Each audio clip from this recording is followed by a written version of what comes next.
Makhosi amakhulu-ke, sanibonani iy'ngane zakwethu, sanibonani iy'ngane zedlozi. Ngizonibingelela nje-ke iy'ngane zakwethu, kade nganigcina. Nibingelela umkhulu wasemakhosini undaba enhle exoxa ngofakazi. Unoyigemegeme-ke, Nkosi yami umfungela. Ya, ngiyacela-ke la iy'ngane zakwethu.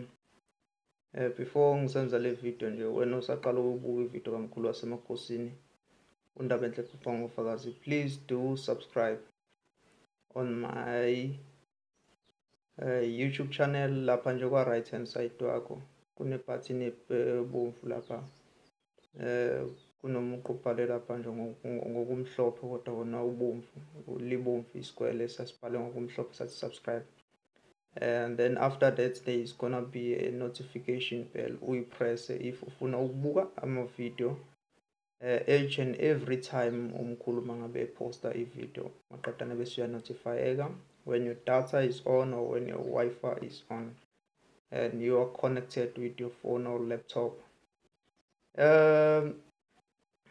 Ngizocela-ke la iy'ngane zakwethu, namhlanje ngithi nje ake ngizokhuluma la ngejazi, noma ngamajazi engicabanga ukuthi ngike ngezwa abanye engathi abantu bengibuza umbuzo, I think ukuthi awube one, mayelana namajazi athungwa iy'tishi zawo zibe ngaphandle. Ngizokubeka nje ngokucacisa wona le video vele izoba mfishane, ngifuna ukudlulisa nje leyo myalezo kuphela. Ngizokubeka nje ngokucacisa indaba yokuthunga kwamajazi iy'tishi zibe ngaphandle.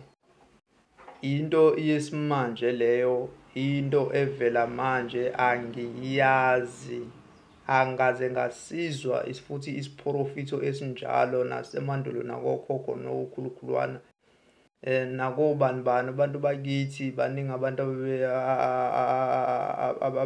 abebe nemoya nengibaziyo according to abathandazi nobani bani engibaziyo asebeke bayona, kodwa ngaze ngezwa kuthiwa khona isiprofitho sewuthi isitishi fanele siphume ngaphandle, kodwa ngeke sazi phela ngoba nakho umoya ukhona kubantu, uyakhuluma mihla namalanga. Mhlasimbe yinto ekhona, kodwa-ke into engifuna ukuyisho ukuthi angilazi ijazi elikanjalo lisuke ukuthini, lisho ukuthini, kodwa engikwaziyo ngazi lokhu ukuthi ijazi uma kukhona umoya uthe ijazi lithathe uliphendukezele, then lapho iy'tishi khokho-ke vele zonke zisuke ziba ngaphandle, ngoba usuke usuliphendukezela waliguqula. Njengoba nje usuke ungaguqula nayo le mpahla, naso iskipa lesi ngisigqokile ngasiguqula, iy'tishi zawo zonke zingaba ngaphandle, uyibone yonke ilokhuzana la, iy'tishi zalo nazi la ngaphakathi. So ileyo ndima-ke engiyaziyo, and futhi isuke ine-meaning ethize ey'thungeni zakho, kusuke kukhona okuthize. Nakho-ke ngicabanga ukuthi mhlasimbe kuyashiyana ukuthi iy'thunywa umoya zisuke zithi iphendukezele kusuke kwenze njani. Kusuke kunesizathu esithize engeke futhi ngasibala, ngoba siphila emhlabeni la okuyaye kube khona amavukana abantu asebezofane bethi hhayi uthi umoya akaphendule ijazi, esho umoya ungakushongo lokho.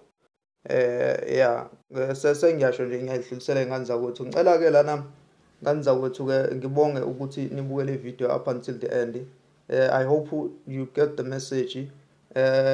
Some more videos are still to come after this one nje.